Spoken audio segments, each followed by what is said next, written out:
Vamos mergulhar no quinto estado da matéria, um lugar onde milhares de átomos simplesmente deixam de ser indivíduos e se transformam em um único e gigantesco superátomo. Imagina só, e se um grupo de pessoas pudesse se fundir, virar uma coisa só, com uma identidade única? E se essa entidade conseguisse atravessar paredes sólidas? Parece roteiro de ficção científica, né? Pois é, essa ideia de uma mente, um corpo, é justamente o que nos leva para uma das áreas mais estranhas e fascinantes da física. Porque isso não é só um exercício de imaginação, não. É uma espiada na realidade bizarra do quinto estado da matéria. O que a gente descreveu acontece de verdade, só que numa escala muito, muito menor. A escala dos átomos. E esse estado tem um nome bem específico, é o condensado de Bose-Einstein. Então, o que é um condensado de Bose-Einstein? A gente chama de Beck para encurtar. Bom, é um estado da matéria onde milhares de átomos, resfriados a temperaturas inacreditavelmente baixas, perdem suas identidades.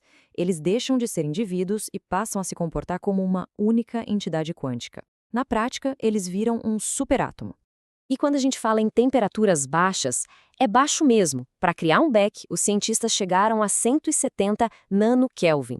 Isso é uma fração de grau acima do zero absoluto, a temperatura mais fria que teoricamente existe no universo. É um frio que nem no espaço sideral se encontra. E essa jornada, do conceito até a realidade, foi longa, viu? A ideia surgiu com Satyendra Nath Bose e o próprio Albert Einstein lá por 1924, mas demorou, foi só em 1995 que o Eric Cornell e o Carl Wieman conseguiram finalmente criar um em laboratório. E claro, esse feito incrível rendeu a eles e ao Wolfgang Ketterle o Prêmio Nobel de Física em 2001. Mas como é que milhares de átomos conseguem agir como um só? Para entender isso, a gente precisa entrar no que podemos chamar de as regras da esquisitice do mundo quântico. O segredo todo está na diferença entre duas famílias de partículas. De um lado, os férmions, que formam a matéria que a gente conhece, o nosso mundo. Eles obedecem ao princípio de exclusão de Pauli. Pensa neles como assentos individuais num ônibus. Cada partícula precisa do seu próprio espacinho.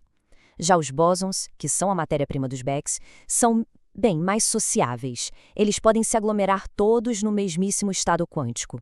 É como se todo mundo no ônibus pudesse sentar no mesmo banco ao mesmo tempo. E essa capacidade de todo mundo ocupar o mesmo lugar leva a propriedades fantásticas. Primeiro, a coerência quântica.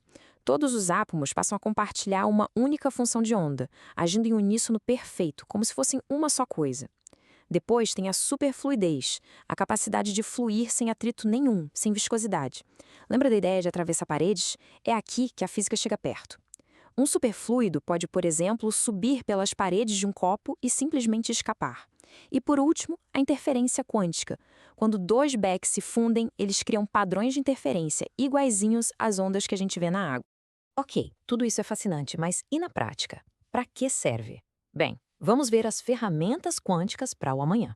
A pesquisa com os Becks está abrindo portas para tecnologias que pareciam impossíveis. Por exemplo, na metrologia, eles podem ajudar a construir relógios atômicos e detectores de ondas gravitacionais com uma precisão nunca antes vista.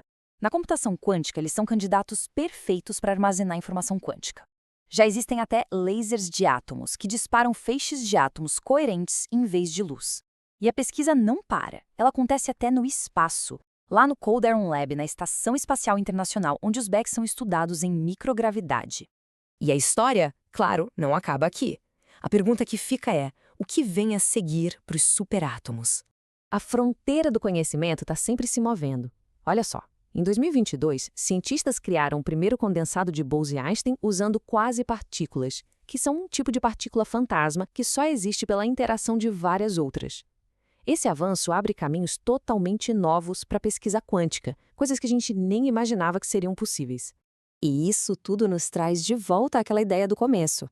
No reino quântico de um condensado de Bose-Einstein, a linha que separa o muitos do um, ela simplesmente some.